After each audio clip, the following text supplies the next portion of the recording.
M Kumar mathematics classes.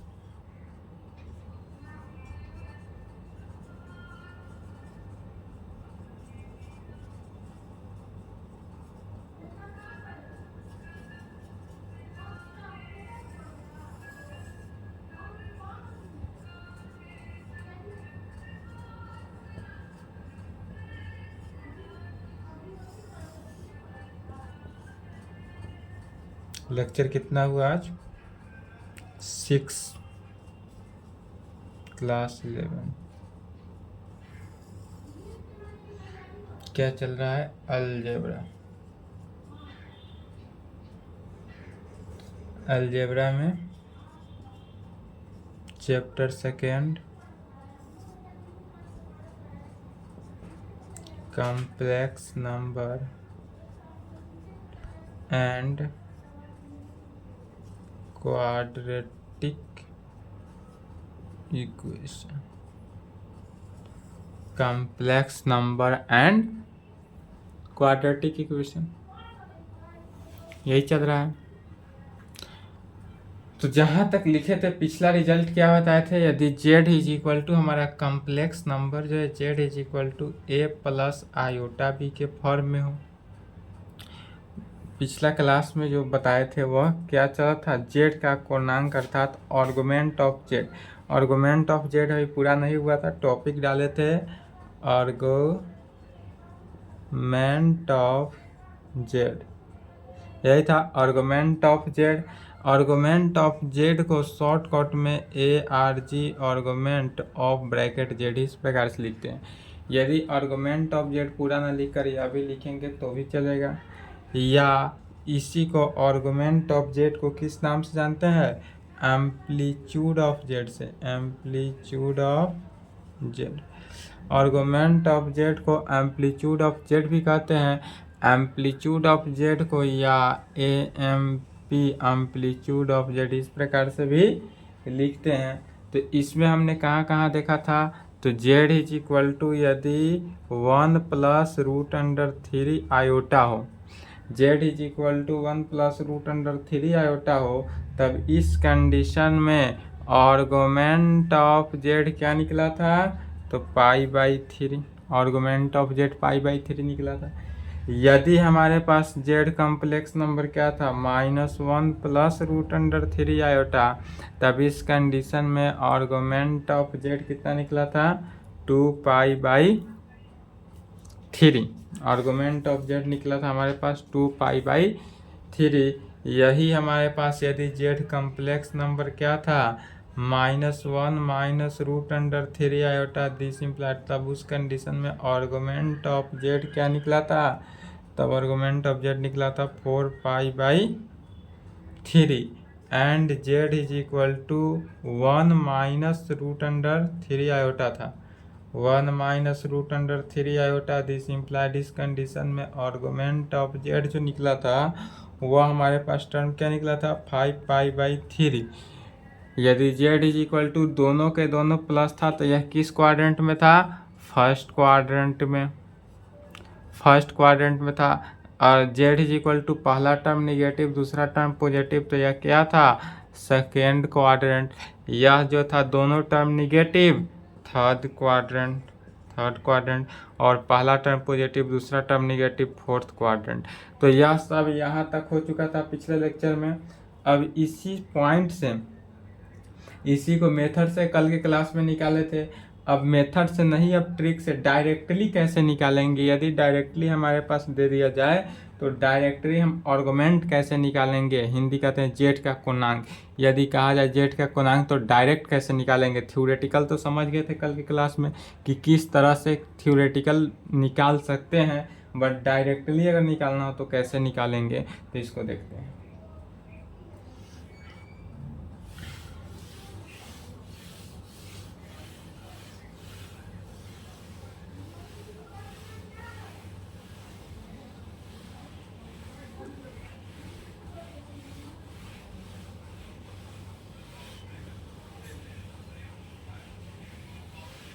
यदि हमको directly निकालना हो आर्गुमेंट ऑफ जेड अर्थात जेड का पूर्णांक, तो कैसे निकालेंगे?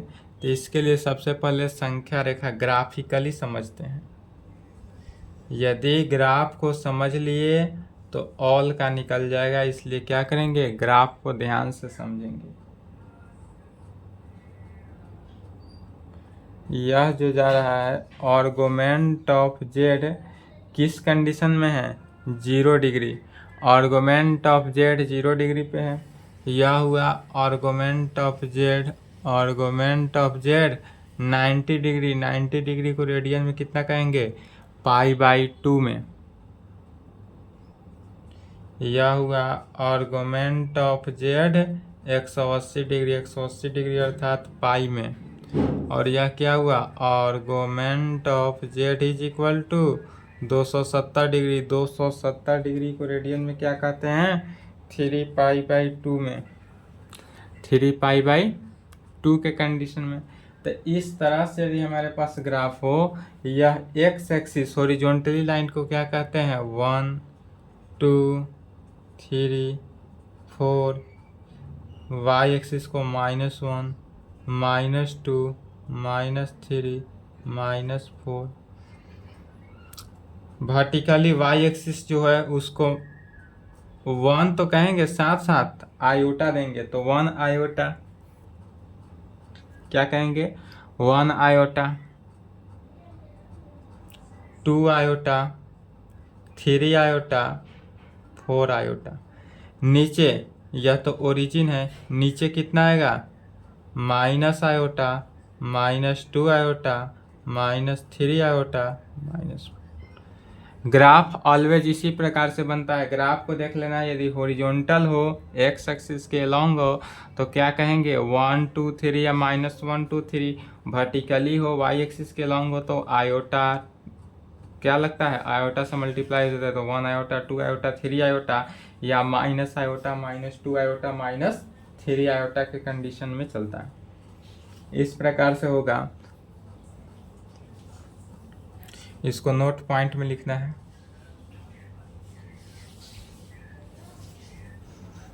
तो अब यदि कहा जाए पहला कि यदि हमारे पास z इज इक्वल टू क्या हो, 2 आयोटा हो, z is equal to 2 iota दे, तब आर्गुमेंट ऑफ z क्या हो गया, आर्गुमेंट ऑफ z यदि डिग्री में पूछा जाए तो क्या हुआ, तो 2 आयोटा। 2 आयोटा किस केस में बढ़ते जा रहा है, 90 डिग्री, तो 90 डिग्री लिखे, या इसी को क्या लिखना है, रेडियन में लिखने हैं, अर्थात π/2 में। तो z is equal to 2 iota है, तो यह आर्गुमेंट ऑफ z कितना हो गया, π/2 निकला। डायरेक्टली शॉर्टकट में यदि हमारे पास z इज इक्वल टू सिर्फ अब 2 हो, तो 2 किस कंडीशन में है, 0 डिग्री कंडीशन में है, 0 के कंडीशन में। इसलिए हमारे पास इस 0 डिग्री को रेडियन में बदलेंगे तो क्या हो जाता है, 0।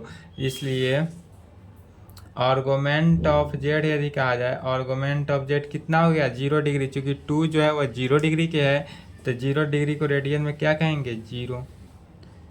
तीसरा नंबर में यदि कहें जेड इज इक्वल टू -2 दे दिया जाए, क्या दे दिया जाए, Z is equal to -2 condition हम दे रहे हैं, तो -2 किधर है, एक्स डैश एक्सिस के लंब, तो एक्स एक्सिस है, तो यह भी क्या हुआ, आर्गुमेंट ऑफ जेड 180 डिग्री के अलॉन्ग है, तो argument of Z is equal to 180 degree. 180 degree को रेडियन में क्या कहेंगे, पाई कहेंगे, तो पाई लिखना है।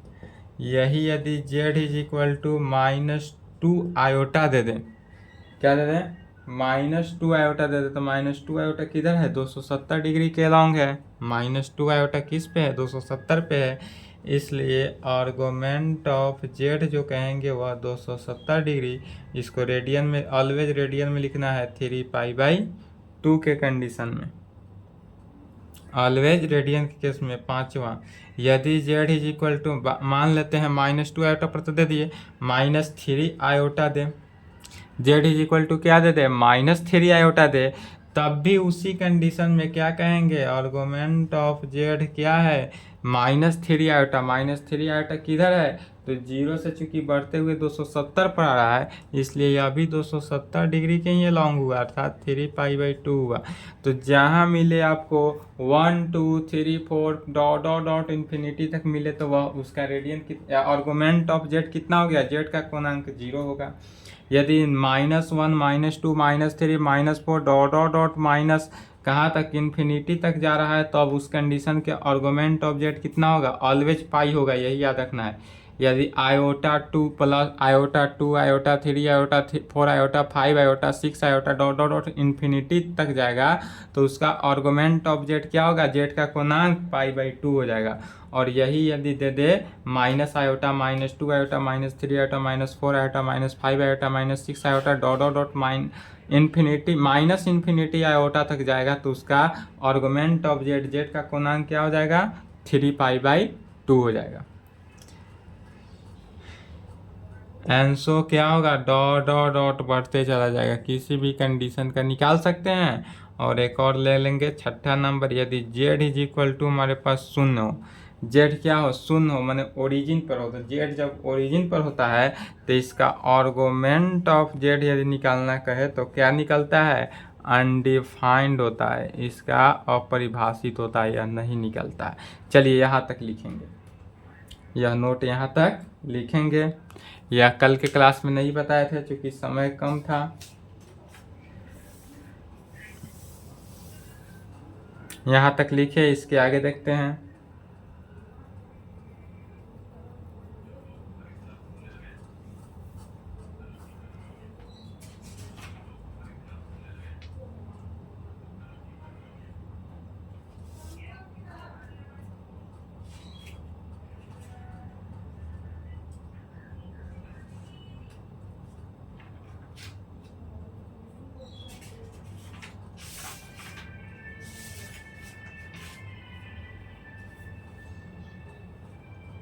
चलिए वीडियो रोक के लिखेंगे।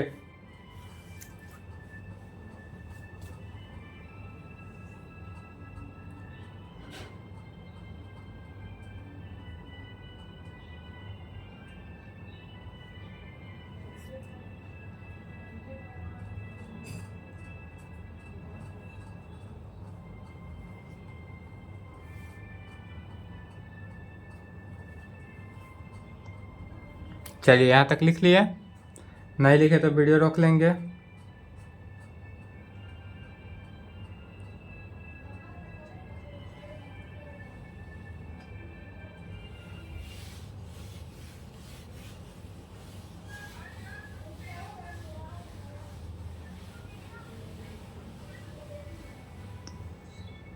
नेक्स्ट ग्राफ देखेंगे।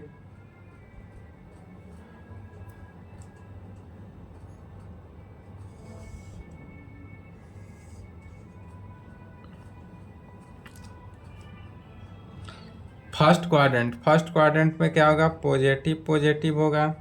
सेकेंड में पहला निगेटिव दूसरा पॉजिटिव। थर्ड क्वाड्रेंट में क्या होगा, दोनों के दोनों टर्म निगेटिव। और फोर्थ क्वाड्रेंट में पहला पॉजिटिव दूसरा निगेटिव। यही लेकर चले थे। फर्स्ट क्वाड्रेंट में दोनों पॉजिटिव था, अर्थात जेड इज इक्वल टू क्या था, 1 + √3 आयोटा। पहला पॉजिटिव दूसरा पॉजिटिव। दूसरे में जेड इज इक्वल टू क्या लिए थे, -1 + √3 आयोटा। पहला निगेटिव दूसरा पॉजिटिव। तीसरा में था Z is equal to -1 - √3 iota. पहला निगेटिव दूसरा टर्म भी निगेटिव था। चौथा में Z is equal to 1 - √3 iota. पहला पॉजिटिव दूसरा निगेटिव। यही लेकर चले थे, जिसका जेड का कोणांक, आर्गुमेंट ऑफ जेड निकाले थे, जेड का कोणांक। तो पहला का आया था π/2, दूसरा का क्या आया था 3π/2, चौथा तीसरा का क्या आया था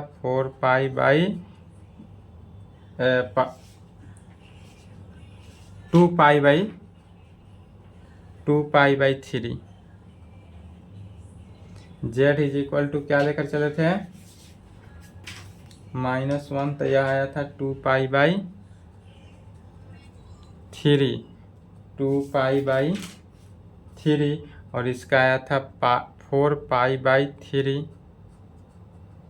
π/3 था, 4π/3 और इसको लेकर चले थे तो 5π/3। यही आया था जेड का क्वनांक। अब इसी में लेकर चलते हैं, देखेंगे। इसको नोट 2 लिख लेंगे, नोटे में लिखेंगे।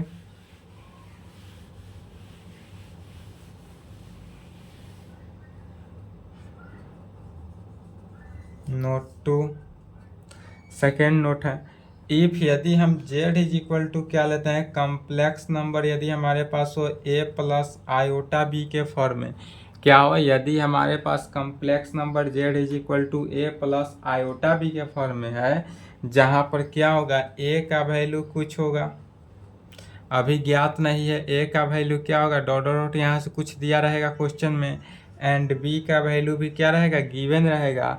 तब उस कंडीशन में क्या अप्लाई करते हैं, tan alpha is equal to b/a, modulus of b/a। tan alpha is equal to क्या अप्लाई करेंगे, मॉडुलस ऑफ b/a, और यहाँ से क्या करते हैं, अल्फा का वैल्यू निकाल लेते हैं। क्वेश्चन में जो टर्म दिया रहा है उस हिसाब से तो अल्फा का वैल्यू निकाल लेंगे।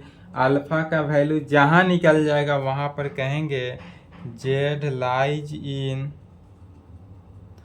क्वाड्रेंट, किस, जेड लाइज इन क्वाड्रेंट। उसके बाद देखेंगे कि यह हमारा किस क्वाड्रेंट में है, प्रथम पाद में है, द्वितीय पाद में है, तृतीय पाद में है या चतुर्थ पाद में, first quadrant, second quadrant, third, fourth quadrant. जिस क्वाड्रेंट में होगा उस क्वाड्रेंट में क्या कहेंगे, इसलिए आर्गुमेंट ऑफ जेड जब निकालेंगे तो कैसे निकालेंगे, तो क्वाड्रेंट के अनुसार निकालेंगे, जैसे जैसे क्वाड्रेंट हो। यदि हमारे पास मान लेते हैं तो कैसे होगा क्वाड्रेंट, यदि फर्स्ट क्वाड्रेंट में हो तो थीटा इज इक्वल टू क्या लेना है, अल्फा। यदि फर्स्ट क्वाड्रेंट में हो तो theta is equal to alpha लेंगे, सेकेंड क्वाड्रेंट में हो तो theta is equal to pi minus alpha लेते हैं, सेकेंड क्वाड्रेंट में हो तो theta is equal to pi minus alpha लेते हैं, थर्ड क्वाड्रेंट में हो तो theta is equal to pi plus alpha, and fourth quadrant में हो तो theta is equal to 2 pi minus alpha. इसी रिजल्ट को याद रखना है। इस रिजल्ट को याद रखने के बाद क्या होता है, क्वेश्चन जिस क्वाड्रेंट में कहे उस क्वाड्रेंट से थीटा का वैल्यू, जेड का कोणांक, आर्गुमेंट ऑफ जेड निकल जाता है। यदि मान लेते हैं हमको थीटा कितना, अल्फा का वैल्यू मान लेते हैं अल्फा इज इक्वल टू π/3 आ रहा हो, और हमको निकालना हो थर्ड क्वाड्रेंट, तो थर्ड क्वाड्रेंट निकालेंगे तो क्या करेंगे, पाई प्लस π/3, इसी को सॉल्व किए आंसर आएंगे 7π/3 आंसर। तो यदि π/3 अल्फा का वैल्यू गिवन रहे और कहे आर्गुमेंट ऑफ जेड निकालना है इन third quadrant, in fourth quadrant, in first quadrant, in second quadrant, तो निकल जाएगा। यदि आपको क्या कहा जाए, क्वेश्चन में गिवन रहेगा अल्फा का वैल्यू, क्वेश्चन जब भी रहेगा तो अल्फा का वैल्यू गिवन रहेगा आपको, और उसके बाद कहेगा यह किस क्वाड्रेंट, क्वाड्रेंट भी गिवन रहेगा, अल्फा का वैल्यू गिवन रहेगा, क्वाड्रेंट गिवन रहेगा, उसके बाद पूछा जाएगा कि इसका थीटा का वैल्यू क्या होगा, तो क्वाड्रेंट गिवन रहे तो क्वाड्रेंट का यह फॉर्म याद रखना है कि यदि फर्स्ट क्वाड्रेंट में होगा तो कैसे होगा, यदि फर्स्ट क्वाड्रेंट गिवन भी ना रहे तो इस फॉर्म से देखना है, यदि प्लस प्लस है तो फर्स्ट क्वाड्रेंट, माइनस प्लस है second quadrant, minus minus third quadrant, और प्लस माइनस फोर्थ क्वाड्रेंट, और इसी पे सिंप्लीफाई करना है, आंसर आएगा। चलिए तो इसको यहाँ तक लिखे, तो यहाँ तक लिखेंगे फर्स्ट।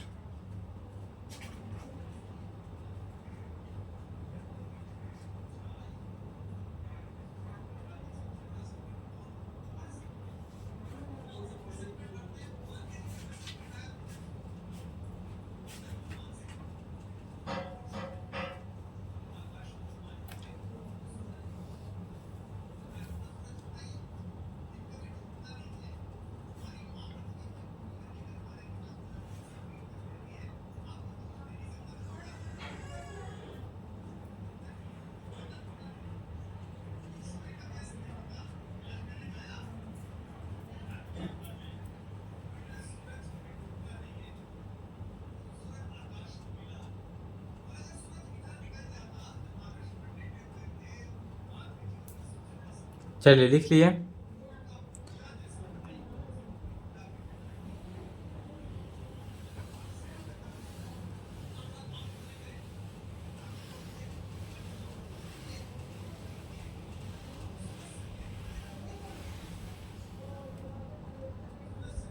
चलिए टॉपिक डालेंगे प्रिंसिपल आर्गुमेंट ऑफ जेड।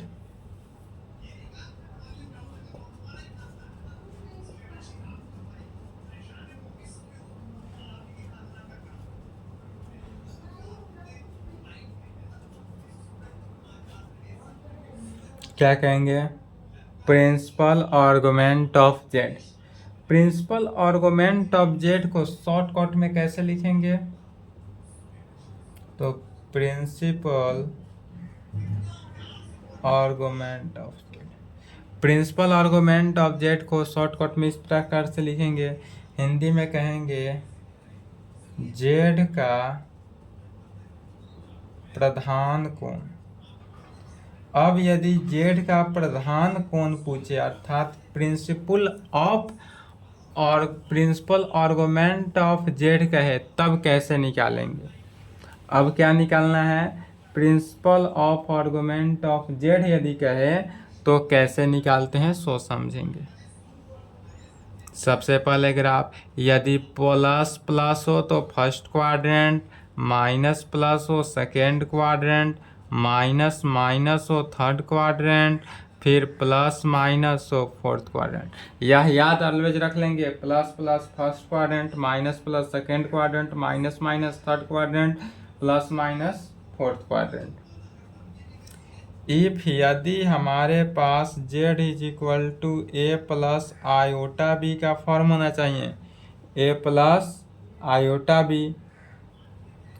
यदि ए का यहाँ से ए का वैल्यू कुछ होगा, क्वेश्चन में गिवन रहेगा, बी का वैल्यू भी क्या होगा? गिवन रहेगा, तब वहाँ से tan alpha is equal to कैसे निकालना है? तो modulus of b by a. Modulus of b by a मैंने निगेटिव भी होगा तो किस में? पॉजिटिव में कन्वर्ट हो जाएगा। This implied alpha is equal to, यहाँ से वैल्यू निकल जाएगा। क्वेश्चन में ए और बी का वैल्यू गिवन रहेगा तो वहाँ से अल्फा का वैल्यू निकल जाएगा।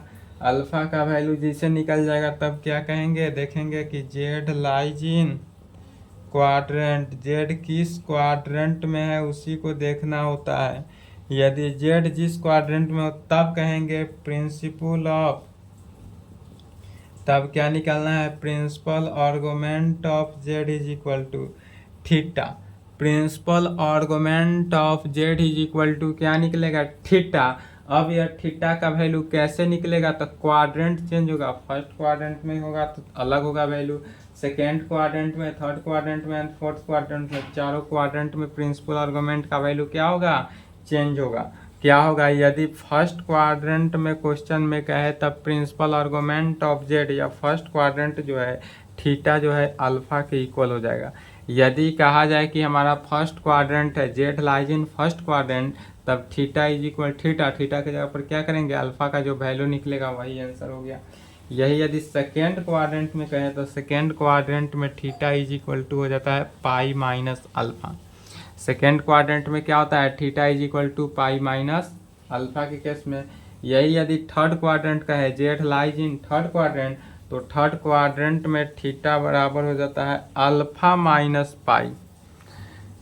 प्रधान प्रिंसिपल के लिए चेंज है, थीटा इज इक्वल टू क्या होता है? Alpha minus pi. और फोर्थ क्वाड्रेंट में theta is equal to minus alpha, theta is equal to minus alpha होगा। डायरेक्ट आर्गुमेंट ऑफ जेड निकालते थे तो आर्गुमेंट ऑफ जेड के लिए फर्स्ट क्वाड्रेंट में theta is equal to alpha था, सेकेंड क्वाड्रेंट में theta is equal to pi minus alpha था। यह दोनों तो सेम रहा, but third quadrant and fourth quadrant change हुआ। थर्ड क्वाड्रेंट में क्या था? तो थर्ड क्वाड्रेंट में theta is equal to pi plus alpha था, but principal argument of Z के लिए, जेड का प्रधान कोणांक के लिए क्या होता है? अल्फा माइनस पाई हो जाता है, और theta is equal to fourth quadrant में माइनस अल्फा होता है। तो चलिए यहाँ तक लिखेंगे। अब इस पर एग्जाम्पल देख लेते हैं।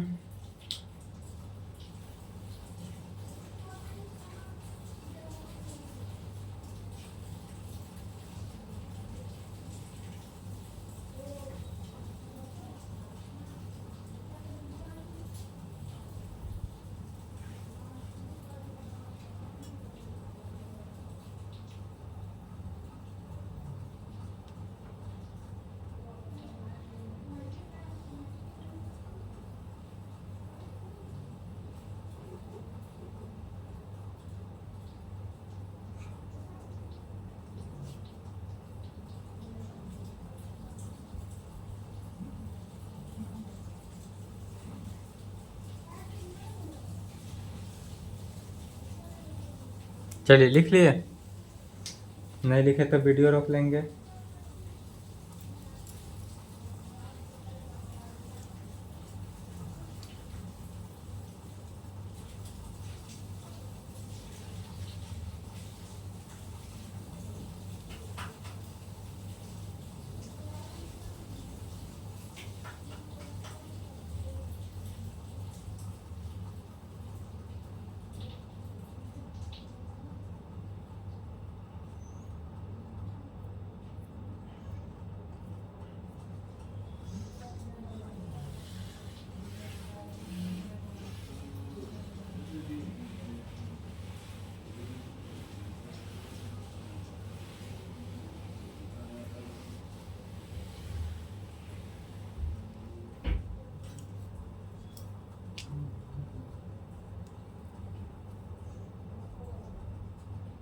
एग्जाम्पल में देखते हैं, जैसे कि यदि हम Z is equal to -2√3 + 2 iota ले लिए।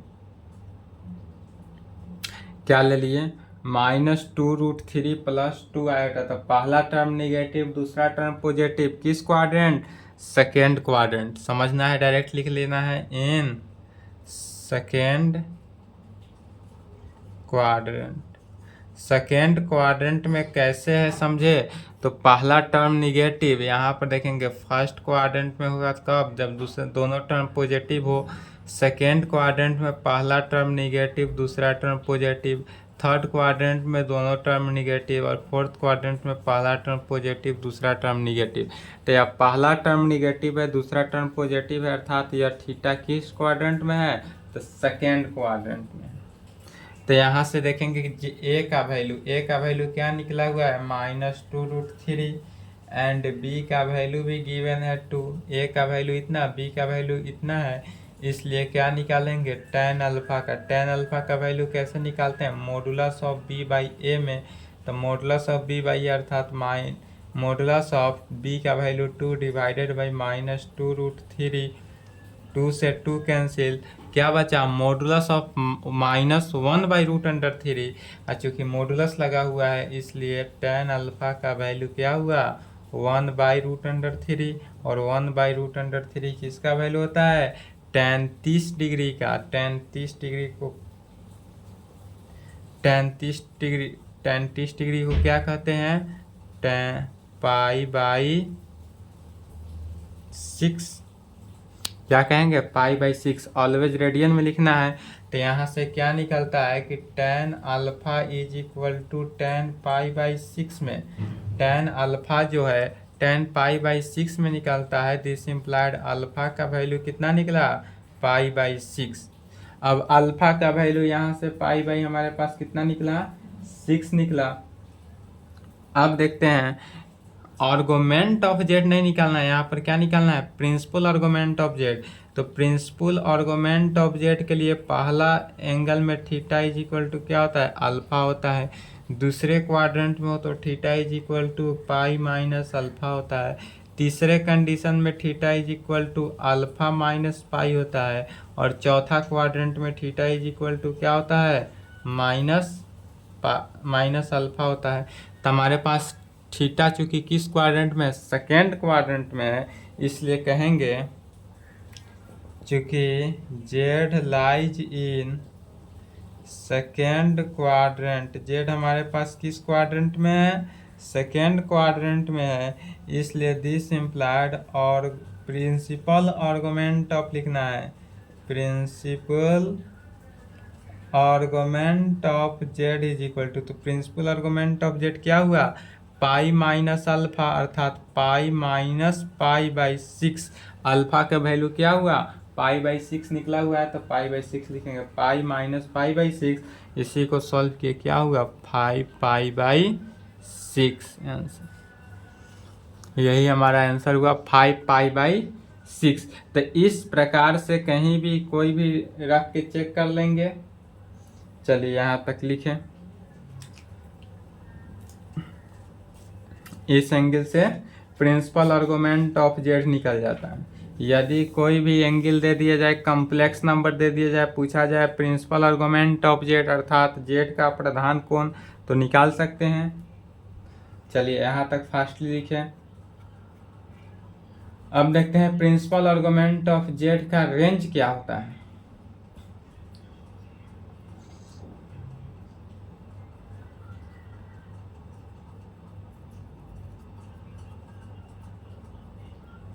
चलिए यहाँ तक लिख लिए, यहाँ तक लिखेंगे फास्ट, उसके बाद नोट में लिख लें यहाँ तक।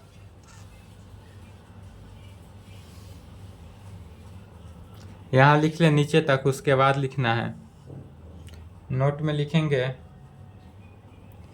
प्रिंसिपल आर्गुमेंट ऑफ जेड का range, principal argument of Z, principal argument of Z का जो रेंज है वह क्या होना चाहिए, तो पाई से छोटा या पाई के बराबर होना चाहिए।